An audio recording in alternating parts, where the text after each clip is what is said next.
unfortunately.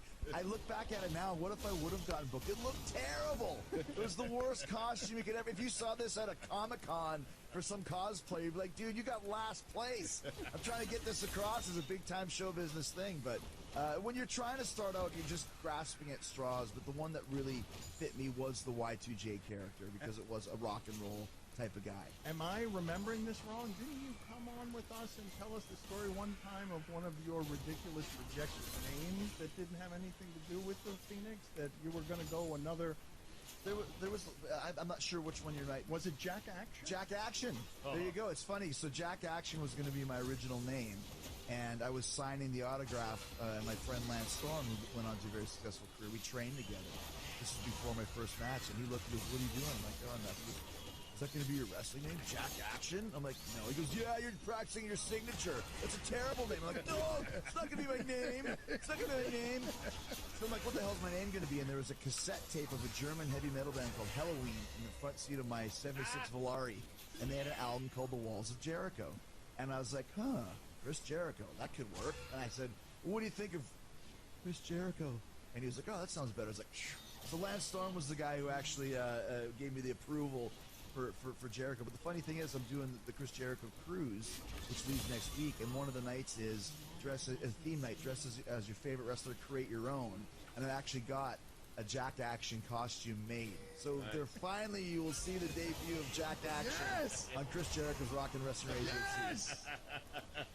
Chris, it has to be exhausting always being in character or being yourself, but ramped up like 1,000 times, right? Tell us what it's like, Stugotz. I know, it's exhausting. But you guys know how it is when you guys have a guest in the studio, and like when you have a guest on a show, the mutual agreement is that the guest comes to talk. And so said guest, not everybody is super first. There's the Phoenix! Yes! Look at that! What's that? Look at that!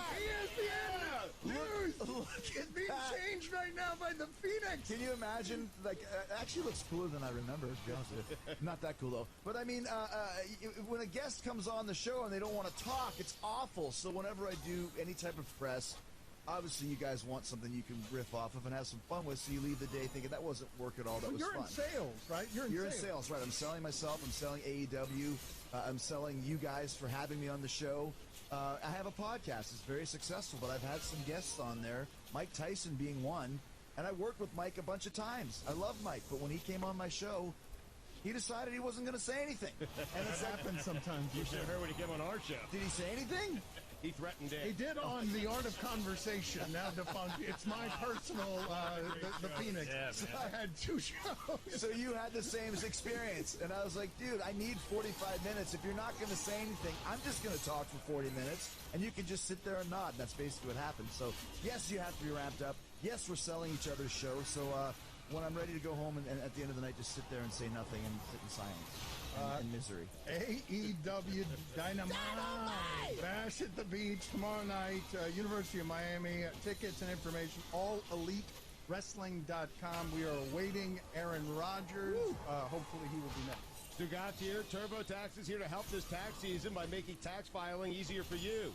They've made it their mission to give you all the tools and advice you need to get your taxes done with confidence. Like making uploading your W-2 as easy as taking a picture. Just use your phone or tablet to simply snap a picture of your W-2 and then watch your information appear in the right place in your tax return. You can be sure you are filing your taxes correctly while at the same time making sure you are getting the best possible refund. TurboTax, all people are tax people. Mike, how'd you feel that way? Was that okay for you? No, what do you think about it? What do you think? Well, you think you're being smart a little bit about it. What do you think I went? No, not being smart. I would not do that to Mike Tyson. I'm not being smart. No, sir. I say it in the most respectful way possible. Well, you the interviewer, so you tell me how it went, buddy. Stugotz. I'm sorry if I've upset you, Mike. Thank you for being on with us. No, you didn't upset me. Because if you upset me, you would have known about it. This is the Dan Show with the Stugotz on ESPN Radio. If you missed any of the show, you can listen to all 3 hours of the Dan Le Batard Show, plus our Miami Only Hour and our Best of Podcast on Demand in the ESPN app. And subscribe to the Le Batard and Friends Podcast Network featuring South Beach Sessions, Stupidity, and Mystery Rape. Please rate and subscribe. New episodes are posted every week wherever you get your podcasts. Chris Jericho is in studio with us. Aaron Rodgers is going to join us here on the Shell Pennzoil Performance Line. Aaron, how excited are you to talk to Chris Jericho? How excited? I'm really excited. You want to interview him? Like you're a wrestling dork, right? I definitely grew up watching WWF and loving that, so. Oh, that's great. Thank you, Aaron. Great to talk to you. Congratulations on an awesome game on Sunday. Thanks a lot, man. Do you have a favorite wrestling character? Do you have from your youth or later in life that isn't Chris Jericho or his now defunct character Jack Action? I'll tell you that the one event that really got me into it was I remember putting $5 into a pot for a pay-per-view, and this is probably in the early 90s. And it was a tag team match between Hollywood, Hulk Hogan, and Dennis Rodman against DDP and Karl Malone. Oh, yeah. That was pretty amazing. Are you rushing home in this very busy week on Tuesday nights to make sure that you get your Jeopardy fill in? I have them taped. I wasn't able to watch the all-timer last week, but I'm going to get those in at some point. What were the highlights? You beat an astronaut and somebody else when you were on Celebrity Jeopardy, right? Yeah, Shark Tank guy. Oh. Mr. Wonderful. You got no time to remember his Mr. name. Wonderful, Yeah, yes. not Paul Orndorff. The other one. Kevin, Mr. Wonderful. Where does that rank in terms of your achievements? Like, it felt pretty good, right? I understand that winning football games feels pretty good, but it had to feel pretty good to win at Jeopardy, like to beat a Shark Tank guy and to end up beating an astronaut. Yeah, probably number 2 highlight of my life. Number 1 was the only time I've dunked on somebody. There's just not another feeling on a 10-foot hoop, by the way, of actually dunking on someone. It was a pickup basketball game when I was I think I was 19. So that's number 1, Jeopardy 2.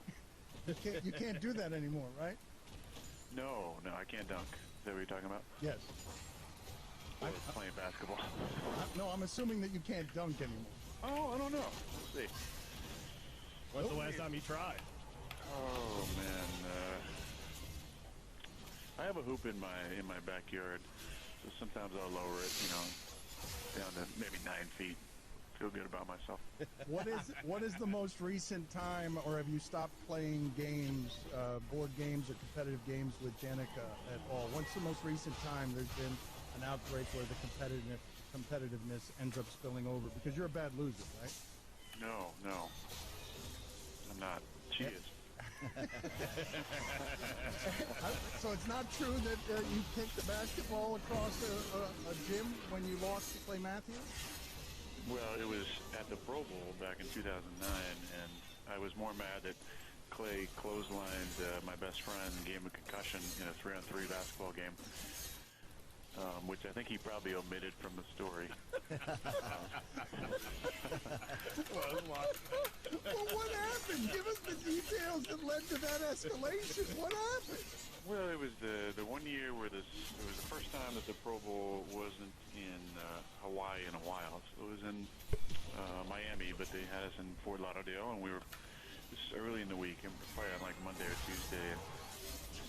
And there's a basketball court. We decided to play a little 3-on-3. It was like Clay and his 2 brothers and me and a couple buddies, and got a little heated, a little tense, and Clay just clotheslined my buddy and gave him a concussion in order to secure a hard-fought victory against 2 non-athletes and myself.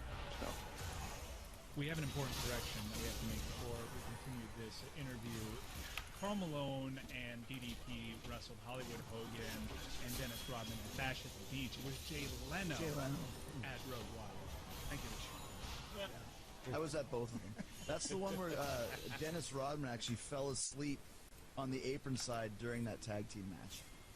What? Yeah, he showed up about 10 minutes beforehand. No one could find him. And he showed up, like, this is when Dennis was at his peak of just being completely off his rocker. And if you watch, you can actually see he puts his head on the turnbuckle. He's like 9 feet tall, right? So he's like he falls asleep. He's asleep. Well, that That's why we need more Chris Jericho when I come on the show. You know, I need these